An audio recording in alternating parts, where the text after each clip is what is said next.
Hey, Asaf. Hello. Hey, hi everybody. Eric, I'm glad you're on time this time. Good to see you from Yeah, Cedar Rapids, th Iowa. there are a bunch Asaf, of people on time, mm, or even pre-time, I would say, which pre-time. is I see also Morocco. I'm not sure, what forces are operating. Hey, Lance and Bonnie in Colorado. I'm not sure which, Benny in Sweden. I'm not sure, Asaf, what forces are operating here that it's every the show a new country forces joins us. it's the forces of the Great Transition The because the force of Great the great transition. Transition So, is it's what is it? Tell me. it's not something that we're just in, but it is something that we also are. So okay, wait a second. Let me let me add some more words to it. I'm sorry. Yeah, what are you I saying? just had that thought. I mean, okay, because this great transition is not just happening, around us. It's not just that the world is grinding to a halt, the old world, and now we're all our systems are beginning to change. The human being is going through a radical change these days. And so there is a certain kind of field of thought and emotion that spreads throughout the human network because we're all connected to each other, whether we realize that or not. And Yes. and because of that, what why did I even start?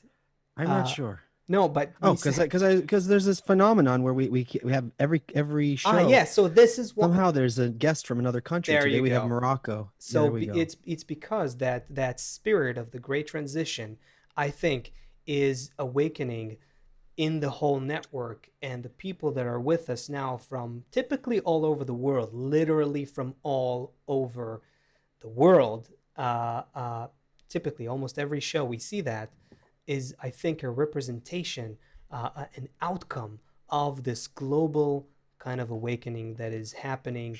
So everyone represents, I don't know, millions We in their country or whatever it is. absolutely It's everybody here yeah. represents millions. By the way, we've had New Jersey before, but I've never seen. We have a hard spark here from New Jersey. Hello, a hard spark.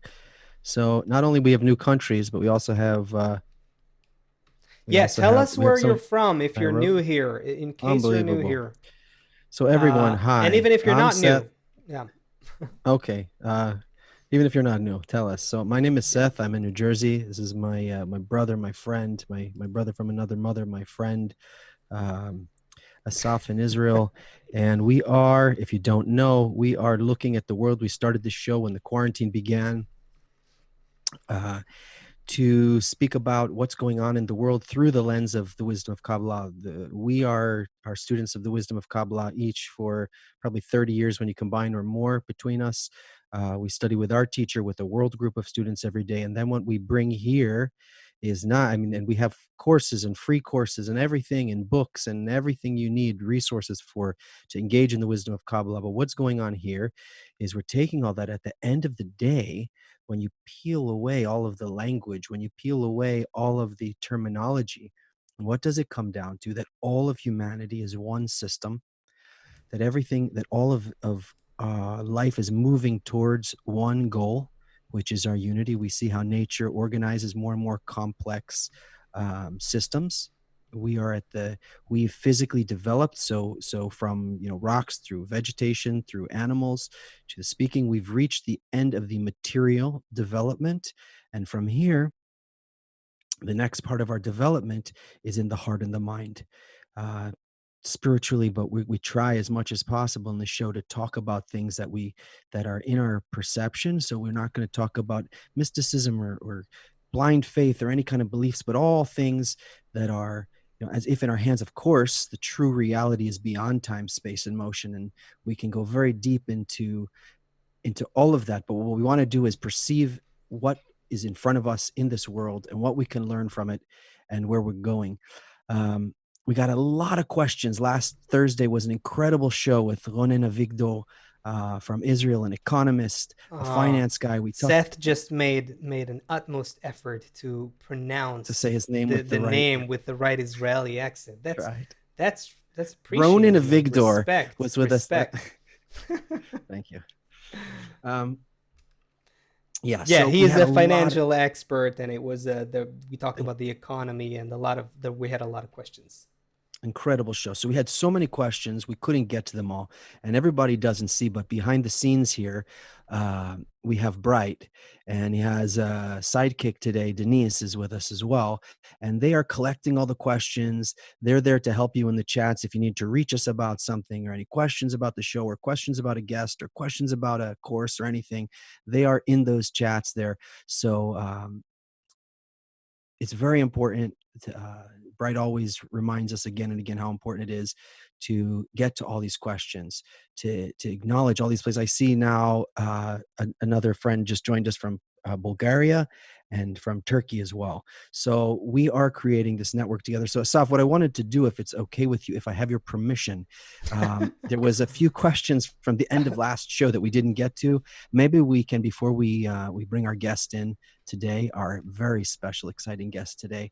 Um, Maybe we can just touch on a question or two let's from let's last let's week. give it a shot, man. Let's give it a shot. I mean, I know Okay. we were in a specific vibe.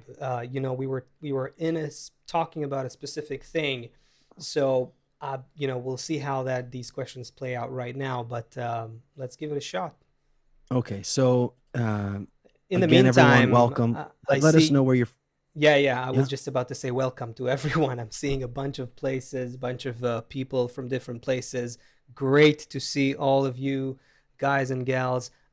Do let us know where you're from. We are compiling a list that we call the Global Check, and we'll be reading it sometime soon. So definitely don't forget to tell Okay. us where you're from. Yeah. So we had a question last week. This was from Yvette on YouTube, not on Thursday. And she wanted to know, can a person reach spirituality and continue to strive to fulfill corporeal desires at the same time? So just before we get to the answer, I'm going to open this to you. Before we get to this show isn't the fundamentals of Kabbalah show. This show is what the heck is going on. The show is the great transition because we are moving now through the greatest transition in humanity, similar to the transition from when monkeys climbed down from trees and became humans. It's that big. What the next move that we're making. So this show is about this transition we're going through to support each other, to learn, to understand what nature is performing on us. But since we're all here, and since people do have questions that are sometimes out of the scope of that, but are still relevant, so Asaf, if you would please entertain us like and Seth tell. said, like Seth said, we will, because this is the theme of the show, the Great Transition. We will answer whatever we can, but it will probably be uh, you know uh, in that kind of mindset of where we're going as a species in this day and age. What was the question, Seth? I'm sorry. Question again from Yvette on YouTube from Thursday's show. Can one reach spirituality and continue to strive to Oh, fulfill corporeal desires at the same time? hmm, hmm. Okay, I'll try to make it short. Make it I snappy. I may not succeed, so you may need to help me shorten No, no, myself. no help on this one. Okay, look, we need to understand how to define spirituality. Spirituality is a loaded word. People attribute all kinds of meanings and interpretations to that concept of spirituality. Let's just put it simply and say, within the context of our show, that the spiritual realm means the layer of reality, that perception of reality where we are all connected to each other and integrated to the whole system of nature. Experiencing that connection and living by that connection means the attainment of spirituality. If you are focused on that, then of course you'll find yourself, shape shifting with respect to that goal. Just like when you want anything in life, then you'll find yourself kind of like, making decisions accordingly. But the rule of thumb, and I'm gonna stop here, Seth, Yeah, you got to unless be brief. You're yeah, already overspent your okay, the time. rule of thumb is do not worry about all kinds of corporeal desires that you have when you're thinking about spirituality. According to the wisdom of Kabbalah, you don't need to put your attention in your corporeal desires, or try to limit yourself or restrict yourself or fight yourself or anything of that nature. This isn't the method that we're talking about. What you need to do is direct your focus and attention and intention to the attainment of that sense of unbounded connection with the rest of reality, and everything will then just follow suit. So there's no kind of self-mortifications or self-restrictions in the wisdom of Kabbalah. There are changes that you go through as you evolve, but you're always moving towards that higher spiritual goal. I hope Franklin, that's that enough. was Yeah. pretty good. We'll need a whole Okay. course on it if you want to get a little Yeah. deeper. Okay. But Franklin on Facebook here corrected me. He said there's actually two galactic revolutions. He said the fish climbed out of the sea onto the land 500 million years ago. So it's not just that the monkeys became humans, but if you go back, the Oh, fish even climbed out. And Franklin, I'm gonna nice. take it one up. There's even four. There's even more. There's a whole process that's unfolding. We did a whole show on the four phases and even the root phase, which you can consider a fifth phase. So you are correct. This is the crown. Could you say, how do you say crown? Could we call it the corona? We could maybe even call it the crown phase of the process. That's a good For comment though, Franklin. That's Thank a, you. yeah, really Yeah, really good that's comment. that's great. Yeah. And let's maybe touch one more, and then we can bring our guest if that's okay with you. And then you're supposed to tell me either it is okay or it's not okay. So now I'm waiting for you to tell me if it is okay I'm or it's not sorry, I okay. was muted. I was just Oh, saying, first of all, that I'm excited towards the guest that we have, and you guys okay. So maybe should we be could bring the excited guest in as and ask well. the And questions ask later. him with him. Yeah, sure, sure. Yeah, let's we can do that. I mean, look, it'll probably take him a minute, so let's do it quickly. And Okay, sure. we can answer more So, questions with him. Yeah. also, someone I don't recognize from previous shows, Miria Kilman on Facebook. What is the purpose of this transition? Whoa. Great question. Wow. The great transition that we're undergoing right now as a humanity, is the purpose of this? You know what? That's a very good question. I'll say it shortly, Seth, maybe add if you want.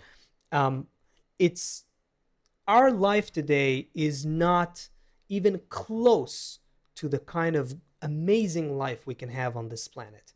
But the great transition, while it will take us there to a truly amazing life on this planet, this isn't the goal of it. The goal of it is to raise us to a whole other level of human experience, to a whole new level of existence, to a kind of reality where humans are consciously connected to the unifying force of nature that gives birth and sustains and guides this whole of reality, all the elements of nature. It is that unifying quality of unconditional, unbounded connection and reciprocal bestowal that exists throughout nature. And we are the species that are consciously destined to achieve a sensation of that. We're capable of that. If you're a human being anywhere in the world, you're capable of that. And that's where the great transition is taking us. Whew, that took me to a place. Wow. Yeah, there's such an energy here today. The questions are unbelievable. Yeah, Is our guest ready? I think it is. Okay, we have with us in a second or two or three, we're gonna see Mutlu Meydan. He is our great friend. He is a brilliant mind. He is one of those people who will always lift us and inspire us. He's also a financial expert and a fellow KabU instructor and all those great things, and a writer and a great presenter and a bunch of things. But mostly, he's here to jam with us today. Mutlu, how are you, man? I'm great. I hope you guys can hear me. Yeah, we hear you Perfectly. well. Hear you good, man. It's nice to be on the show with you guys again. Yeah, Great to have you. we got some great audience today here. I don't know, that the vibe is just so great. Everyone just Really feels the great electric. transition. Mutlu, how do you feel the great transition? What do you feel is happening now in the world from the perspective of Mutlu? Um, from my perspective, I think I think we're living in such a state right now that there is no personal perspective. I think we're all in this washing machine with the whole world, and we're really getting rinsed out. With the floods and everything as well, flooding all over the world. And the riots, the coronavirus. It's a global epidemic from a societal point of view and from a pandemic point of view. So we've got natural disasters running all around the world. We've got the virus running around the world, and we've got social unrest running all around the world. So it's more like a international perspective. I think for the first time, what I'm feeling is like we're all in the same mess. So before, even a few years ago, I could, really say, well, this country's in this state, this country's in that state. So, we could do all kinds of economics and business deals according to certain places. But right now, I just feel that we're all in one mess, actually, to be quite honest, or the beginning of a big mess. Yeah, the what do you think is the thing that most people are missing? Because still, as people who are longtime Kabbalah students and Kabbalah instructors, we have a certain kind of perspective on what is actually happening in the world. What do you think is the main thing that if people saw it, everything would be, a better experience? Look, the dilemma to any human problem is a lack of where we're going, where we're heading, what's going to happen, what's it all for. So what I feel in humanity and being part of the whole, I like to call B'nai B'arif the research team, the research team of the world and its future and how we can really make a positive difference and change it. And our methodology is really showing us that what human nature is lacking is where are we going? What's going to happen? What is this all mess for? What is it for? So there's a lack of understanding about how we can be happy, why we're created, what is this all for? So all these unanswered questions, which for years humanity has been trying to find an answer, have no answer at the moment for humanity, except for Kabbalah students, that is. And therefore, society is in this psychological mess, and this is causing eruptions. It's causing eruptions. So I don't think it's just the virus that's causing social unrest. I think, it's the virus. I think it was just a trigger. It was just, Mm. it was just the thing that triggered the whole thing. Humanity's been getting depressed for the past 50 years in increasing numbers. We understand, the wise of the world understand that we are sick as humanity.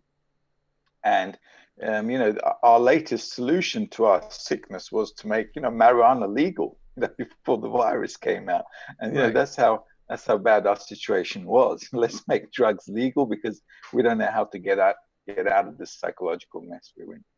So all of us are going through, I think, on the one hand, this dilemma of what's going to happen to us while we're living, what's the meaning of our lives. That's one part of things.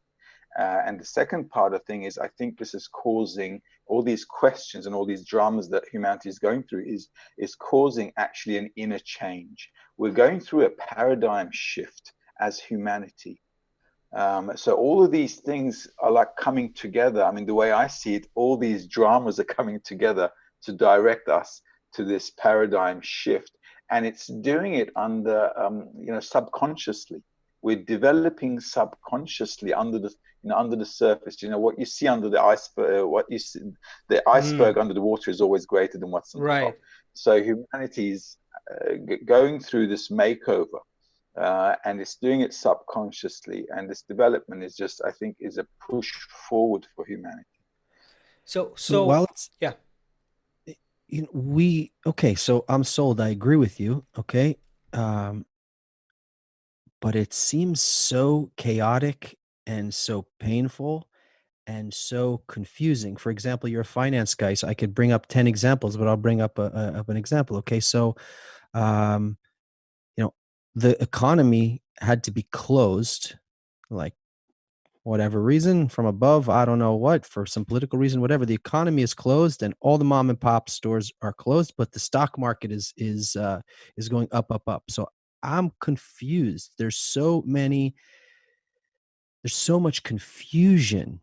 You open up the news in the morning, and it's like, I'm supposed to wear a mask. I'm not supposed to wear a mask. We're getting better, but everybody's in the streets. Like, we're allowed to protest, but we can't go to a funeral.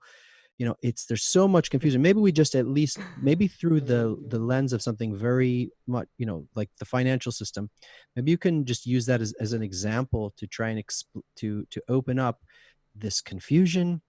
And maybe, yeah, well, that's enough. So we see that the economy is closing and going down and down and down, and people are out of work, but the stocks seem to be going up, up, up. So maybe using this as an example, can you unpack this for us? Like, This is a what's going great on here? example. This is a wonderful example simply because it shows us how unrealistic and how corrupt the situation is. Because it's a beautiful sign of the greatest contradiction in our times. First of all, it's good that we're going through a lot of confusions. Humanity has been at its best during hard times. The best in us always comes out when we hit rock bottom. So from that point of view, I'm not really disheartened at all.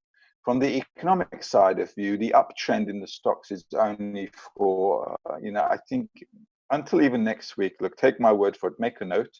Until next Thursday, we'll still have the market side up, and then we're going to have a fall until about the 13th of August. So the first 2 weeks of August should come down. Okay, so the market should come down a little bit.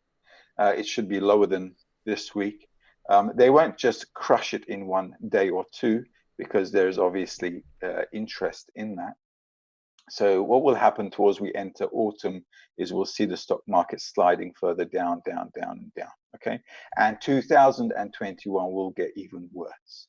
So this forecast I did in 2019 around midsummer, and I actually predicted the 2020 fall as well by about, I was off about 10 days or 3 weeks or something like that before that crash in March.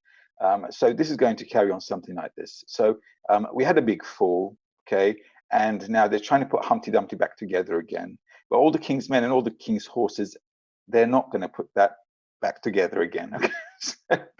If that rhymes for you. So Humpty Dumpty is not coming back.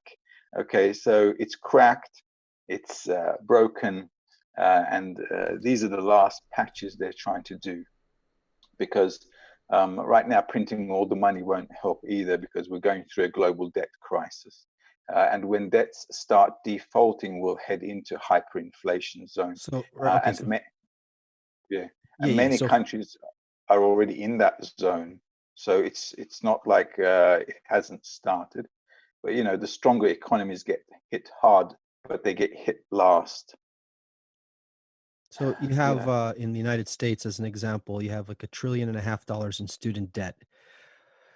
These are the strongest people, the most ones with the most vigor. They're in their 20s. They are ready to go. They're ready to, I mean, people aren't really starting families so much now, but they're ready to go out into the world and do something. And they're strapped with $1.5 trillion of debt, and there's no jobs available. Okay. That's My probably recommendation, yeah, my recommendation is just don't pay. No okay. jobs, no loans back. Look, it's not rocket science. It's not rocket science, Seth. This is I used to be an insolvency professional in Australia, so I'm quite aware of insolvencies, bankruptcies, and so on. You can't demand from a person all kinds of payments back when the guy doesn't have food or enough money to pay his bills. Okay, this is just not going to work out. All right. Okay. So So the you have sooner this. we Go ahead. Sorry. Go ahead. the sooner we get real, okay, about life, and what it's bringing forward to us, we'll have an easier ride. Okay, but to wait and try to get things done and go back to the old ways when you got what 20% unemployment right now, it'll rise even more. Okay, these numbers will rise more. You can't expect these kids to go out, find jobs, and start paying their student loans. It's just not reasonable. It's just not going to happen. All right, So it's just a bad dream. if you have this $1.5 trillion in student debt, and I think also the auto loans, you could buy a car in America now with no money down, and it's the same, another bubble just like that. It's probably also $1.5 trillion. So, I mean, I guess a trillion's not really that much anymore. I guess it used to be a lot last year, 2 years ago, but today a trillion's not so much. But I'm joking. But so if you can't pay, if people aren't, and people are out of work, or if they need to pay for food first and house first and healthcare first, so that's a lot of defaulted loans, that $1.5 trillion student loans and that $1.5 trillion auto loans. And um, that's a real big change that would Yeah, happen in just this economy here. the whole world, mate. It's not just the US. The whole world's going downtown into Chinatown, and that's a place right now you don't want to go into. So these loans, when they get defaulted, all right, when they default, the market's not going to look, very amusing to anyone from the outside, because where's all that money going to go? They're either going to print more money, and this printing more money is a really dangerous thing for any economy, all right, because you're printing more money and more money and more money to cover debt when there is no economy to back it up. Okay, so it's going to cause hyperinflation in most countries. It already has in some lesser developed countries. And this hyperinflation means, you could be buying a loaf of bread for like $1,000. Okay, so you go with $1,000 in your hand just to buy a loaf of bread. It could really devalue money. So they have to come up with something realistic, and they have to understand these loans are not going to get paid back. Mm-hmm. That's it. Okay, it's as So, easy so as that. Lou, we need to make sure that everyone is going to have food. I mean, in the wisdom of Kabbalah, the first thing we talk about is just understanding what's happening, right? You have a lot of people out there who want to do something, and they're running around to do things with their hands and feet. And in the wisdom of Kabbalah, we say, hold on, before we go and do anything, let's understand what's happening so that we understand how and what to do. So we understand that for people who are joining us now, hello. Um, this is the Great Transition Show. We're talking about what's going on in the news through the wisdom of Kabbalah. Um, we want to learn about what's happening. We understand that we're going through a transition. We understand that it's on purpose. There's no kind of punishment coming from the side of nature, that this is all intentional, but because we don't agree with it, like we're little children who don't agree with what the parents are saying, it feels like all these kind of punishments and all these kind of things, we're like fighting against the waves. So now we begin to agree, okay, nature is moving, nature's cleaning things out of the economy, cleaning corruption out of the economy, cleaning pollution out of the air, bringing us together. With my eyes, it looks like everybody's fighting, but okay, but I somehow agree that nature's doing this development, right? Like one of our friends said before, we came out of the sea, okay, and then moved on to land, and then we climbed down from the trees and became humans, and this is the next one. But Mutlu, how are we going to eat? Like, I What's the agree with problem you with with these very big ideas, okay, but how are the we going to eat? look? This is not a matter of do we have enough food or not. It's not a matter of do we have enough water or not. The whole idea is, are we willing to use our resources properly and not waste them?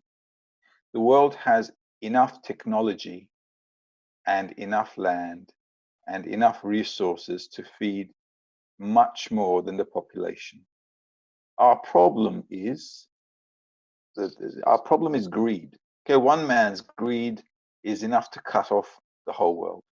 So it's not. I don't think it's a problem of feeding people. It's a problem of understanding. So one thing I agree with, with what you just said right now is that people don't understand where we're going. Right. So we're going through this transition period, and we don't know what's going to happen. Well, easy. We're going through one state to another, and we have to now build something which is more equitable and which kind of it kind of completes everyone, so that nobody gets left out. Because if you have one part of society being left out, as you witnessed in the US recently, there are riots happening. Right. So we just have to come up with an equitable, just economy where people will have enough food. The amount of food, like I said, is not a problem. There is enough technology in the world to feed much, much more. Okay. But when we're running everything for personal benefit and profits, most of that food is getting chucked away. So most of it is ending, most of the food is ending up in trash bin, and it's waste. So we have the technology, we have the means, every country does. Every country in the world can feed its population, clothe them, house them, and give them water if their governments were willing to do that. It's just a matter of will. But if you've got interest parties wanting to dominate the economy, wanting to make a buck here and there, it's a different ballgame. So from my perspective, it's just a matter of, there you go. I see your screen. Also, right now, also with the natural disasters around the world, we have famine coming up. In most countries, there's food scarcity. So it doesn't have to go there. It doesn't have to go there. Food, natural resources, all kinds of these, major economic things, they're in the hands of a few people. So I see that 37 million people. I'm just going to talk about the United States. It's easy. It's yeah, one population. 37 million people in the United States struggle with hunger. And at the same time, 40% of the food supply in the United States is wasted every year. yeah. So It's it's just it hurts. I mean, it, it hurts. it's the richest country in the world, and it is a disgrace. Absolutely. And it's And just an why? example to a whole, human culture that is basically doing the same thing, just at different levels in different places, but essentially this is the Absolutely. the modus operandi of most of human society today. I We're mean, one of Absolutely. It's like this in every country. It's like this in every country, Asaf. Yeah. The whole world is like this. So you've got people who are corrupt, who have self-interest in things, and they allow their people to be hungry because of they're thinking about their pockets. So unfortunately, this is human egoism at its worst. one of your student, he or she, I don't know. The name is MU with two dots over the U, Nevver. How do I say this name? Munever. Minevesh. Okay, Well, so Minevesh said he it's a man or woman. It's the one. Sorry, I don't know these names from Turkey. So That's all Minevesh right. said, That's so okay. she's one of your students and she's asking a question on Facebook. Is the government going to be able to help this situation? Governments cannot help the situation until the people understand what can be done and why we're going through this change. Governments are a bunch of people who are egoistic. They want to rule, they want to make money ruling, and they want to live like kings as long as they rule. This will not change. What has to change is that people on the street, humanity, has to increase their understanding, and they have to start, understanding that we need to change. I still see a lot of people in humanity wanting to go back. There is no going back in humanity. There's no going back in time. At no one point in human history have we ever gone back to a previous state. That has never happened, and it will not happen. So humanity needs to understand we're going through a change. This needs to be made consciously. And if humanity as a whole, society, makes that conscious shift, then the government can change. Until that happens, they won't change because humanity doesn't know what to change. So they're running around like headless chooks. Okay. And the best option the government offer is the police and the army to keep the peace. And that's not going to work. But we're So such a until, small group of people, though, who understand this. but yeah, I understand, but still, suffering, human suffering, makes them soft. So now you said 37 million people are hungry. Well, pump up those numbers by 2021 January to about 75, 80 million, and people start hearing. So this answers David Mancini's question on YouTube. He said, "Do we need to do anything to wake people up? Nature will wake Absolutely. people up." Well, we don't want to leave it in the hands of nature, that's for sure. We're, So putting a lot of effort into explaining people that we need to make a conscious change. Suffering is not going to change us; it'll just make us sensitive to hearing how we can change. But it's not a good idea to wait, and I'll tell you why. Because it delays. Because the further we're going down the line of this, the further we're moving down the timeline, it is delaying the speed of how we can recover and switch this thing into something positive. So I'm definitely not in favor of people suffering more and starving to those levels. So we're definitely in favor of telling humanity, telling everybody in the world as much as we can that humanity needs to make this positive change. We need to understand that we need to help each other out, and we need to share this food with everyone. For the benefit of everyone. This is for the benefit of the rich as well, because pretty soon, if your next door neighbor is hungry, like I said, he's going to come in with a machine gun, kill you, and take your food in the fridge. That's it. Okay, so we just give you a little bit of a reality check, which is unbelievable. You have friends joining us here from Nairobi in Kenya, Arkansas in the States, London in England, Turkey in the Middle East, Philadelphia, Bulgaria, Northampton, New Jersey, Brooklyn, Brazil, Spokane, Washington, Norway, Mexico, El Paso, Tennessee, Florida, Missouri, Israel, Los Angeles, Holland, Argentina, Ghana, Washington, Texas, Massachusetts, St. Louis, Oregon, Portugal, Nigeria, Toronto, and Romania. Not a million people, about 100, but like covering the whole world. Okay, so what can we?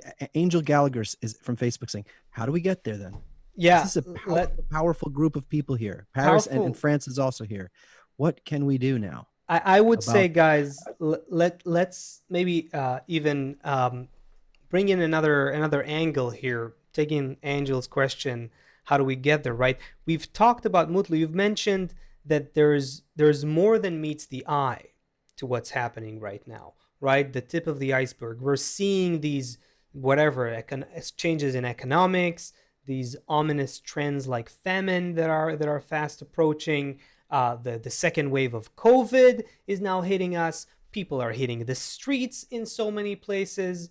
And this is, first of all, I was just listening for a long time now to you guys and the chats here, and this is an intense, dense, and high energy conversation that we're having now about the fate of humanity. Let's put the focus on what is that change under the surface, beneath the water surface. What is that change of the human psyche that actually needs to happen in order for us to get to where we need to get with less human suffering? Let's try to unpack that a little bit. So I think yeah.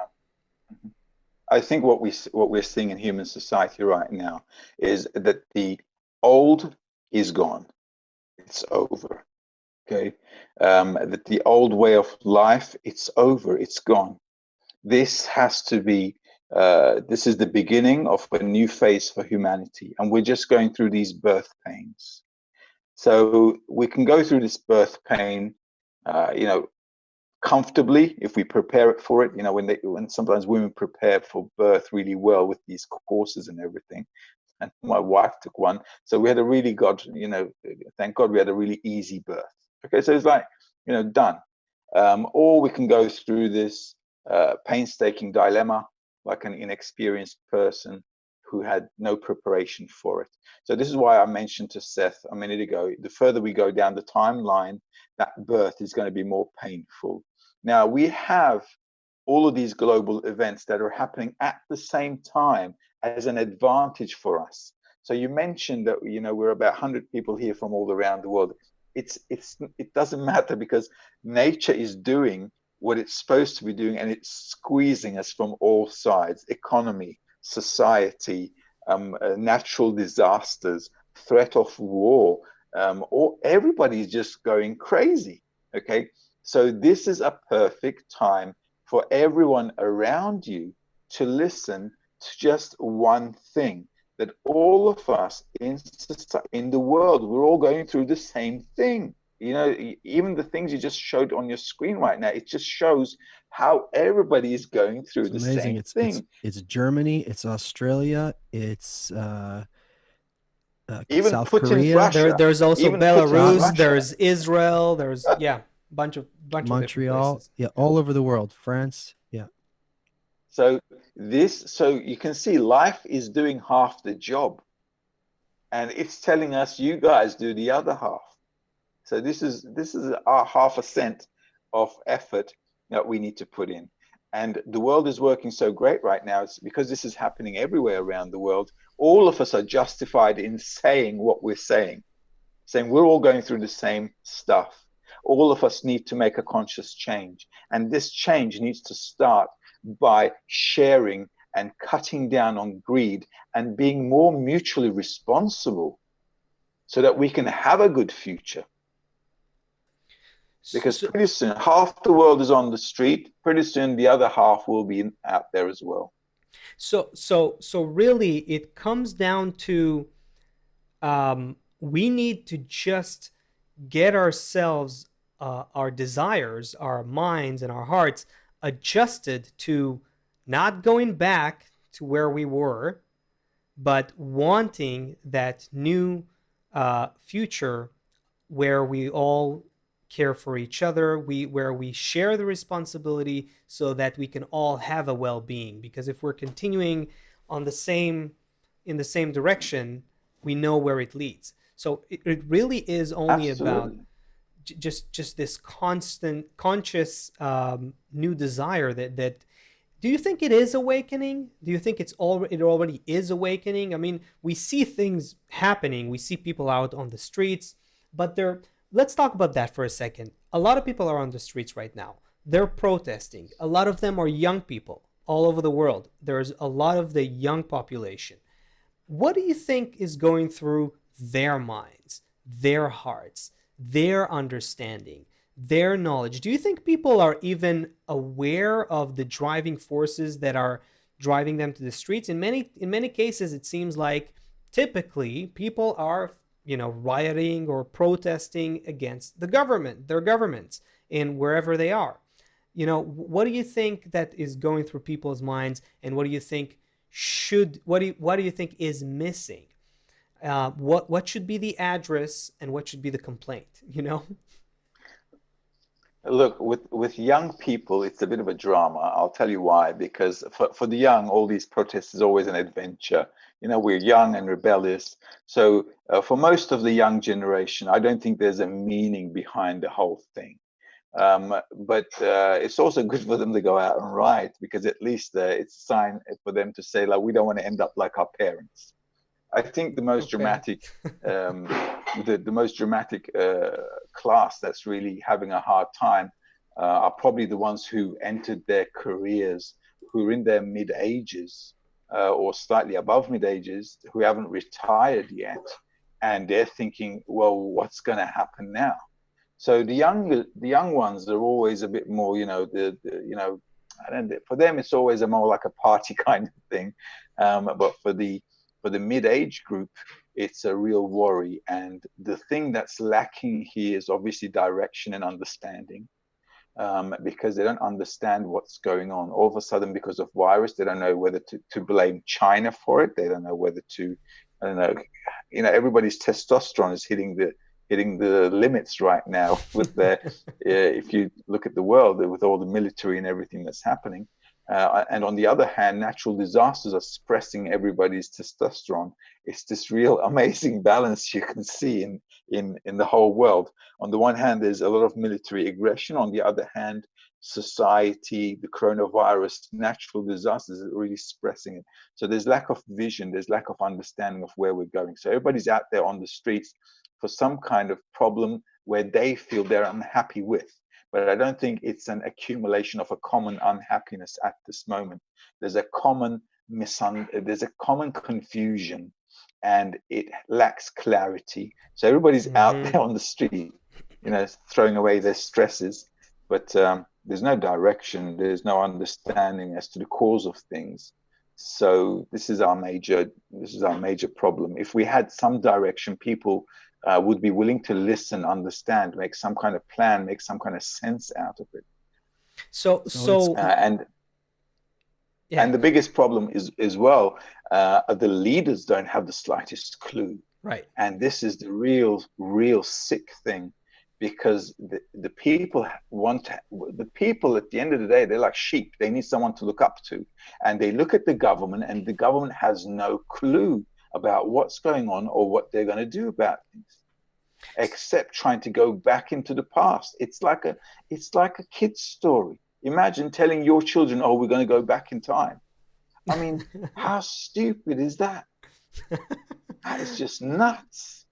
So they got no forward vision. Okay, and the best story they can sell is we're trying to make a time machine to go back. I mean, that's what can I say? It takes a special kind of vision to see where we're going, because otherwise what you're going to do, what you hear is like, well, we'll make a new kind of store. You'll just buy a new kind of stuff. There's not a clear vision on what life is. What are we supposed, Mutlu?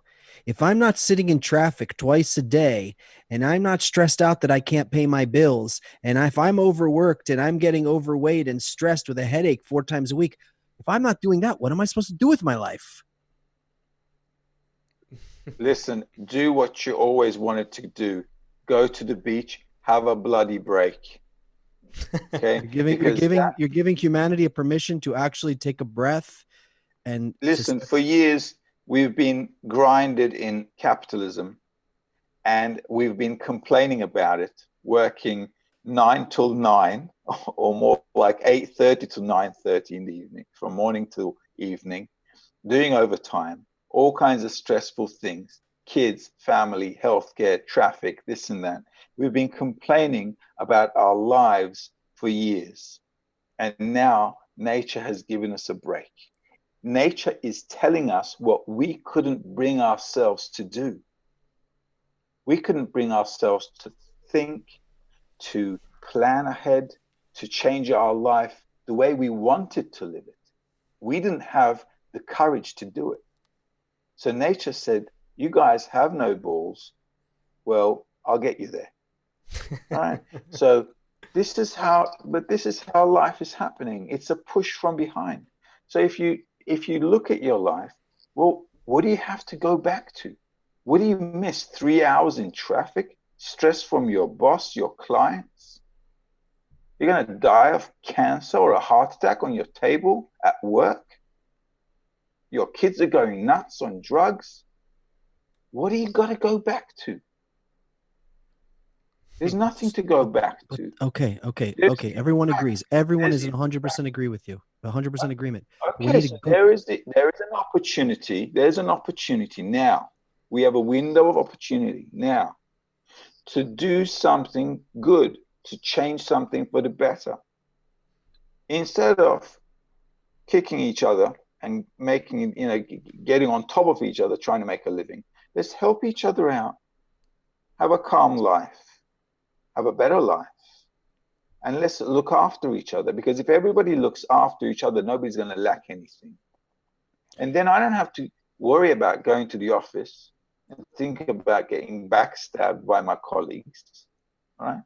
I'm going to have a nice day. You're going to have a nice day. And everybody in the world is going to have a nice day. That's it. Okay. Mutlu, we need like a 3 hour show today. We have just one. We have about 7 minutes left. We have a bunch of questions, and people joined us from all over the world. So let's try and get through a bunch of these questions as um, clearly and as succinctly as we can. Ooh, Yeah, this I see. needs Asaf. I This see needs way one. more time than we Yeah. have. Go ahead. Go ahead. I see a good question here. Also worthwhile mentioning that we also have friends watching live from Northern California and Minnesota and Paris and Ghana and Chile and the Ukraine, which we didn't And New mention Jersey. before. So this is incredible, just incredible. So where was it? Yeah. Yeah. Sorry. So Andon Khrushchev is asking, about the food problems, the protests, discontent that the public has. All these problems did exist in the past too. What is different now? What is new today? And also, what will make those on whom something depends? I think he means people in positions of government, etc. What will make them change? So, what is different about what's happening today with all these problems, and what will make people in the government change? What's happening now is a global phenomenon. Never, ever in our human history have we had the whole world locked down at the same time. This is a first.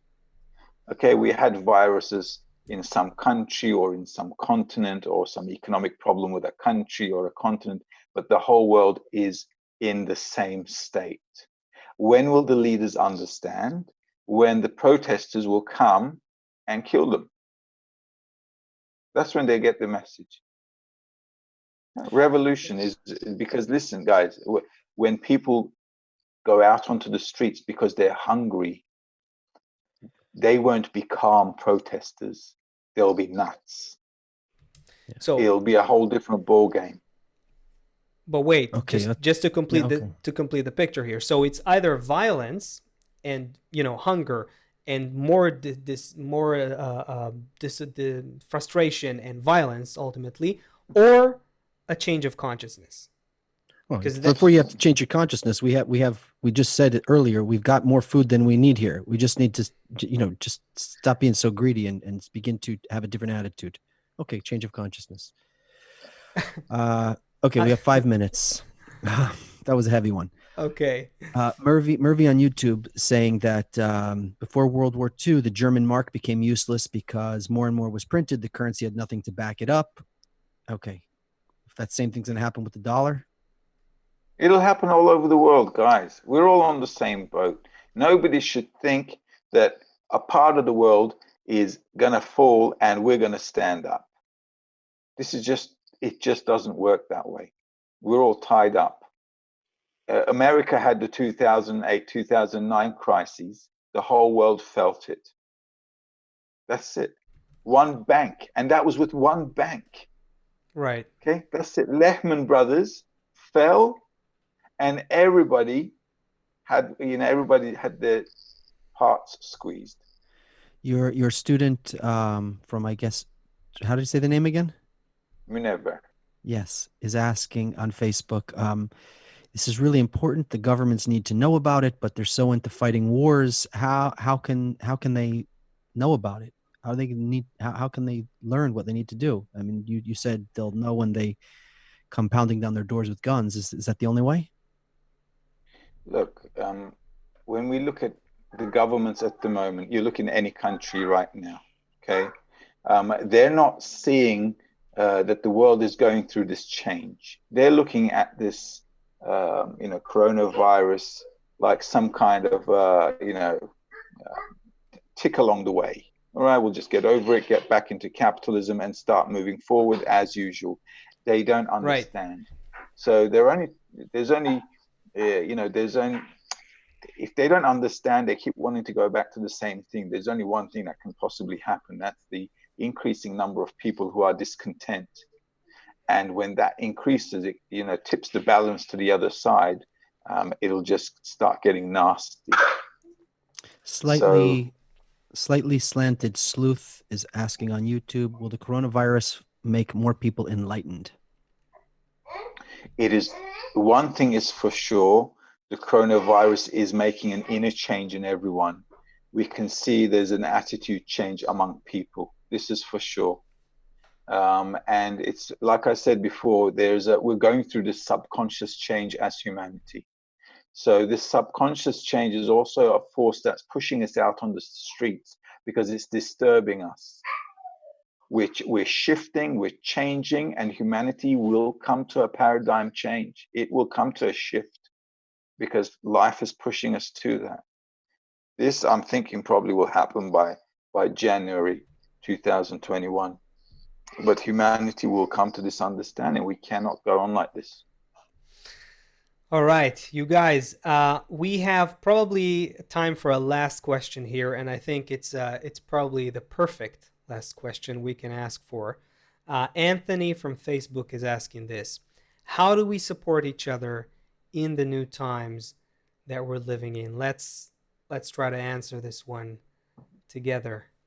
Give it all we got, and wrap up this episode of the Great Transition. How do we support each other?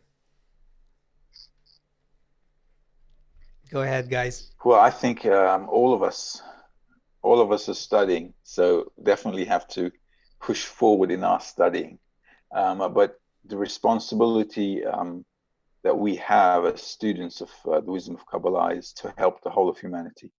So we're walking on two legs, actually, probably the only part of humanity who's walking on two legs. One, we're really aiming to change ourselves for the better. And the other part of that story is that we're trying to help humanity to change for the better as well.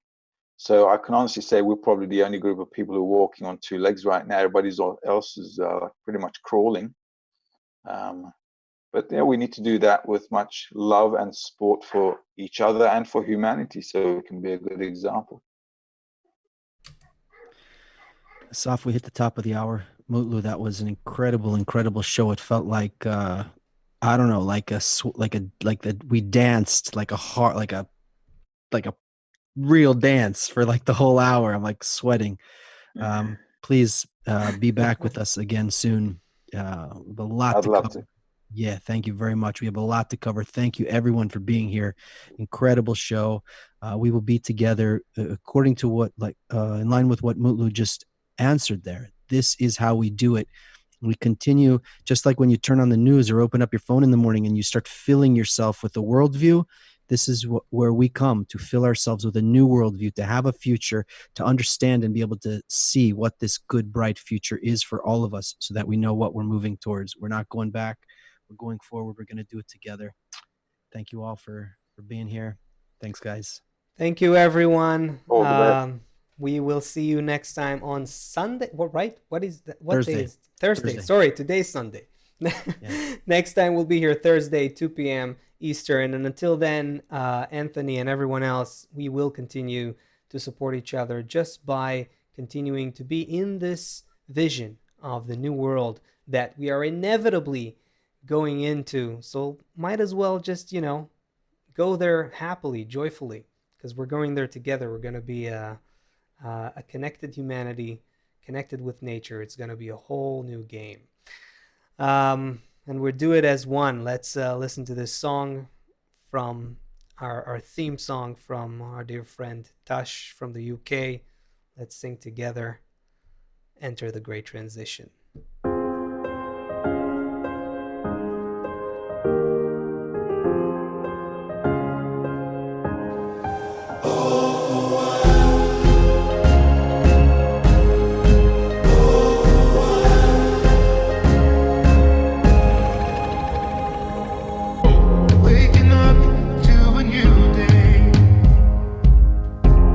We're looking for some.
one.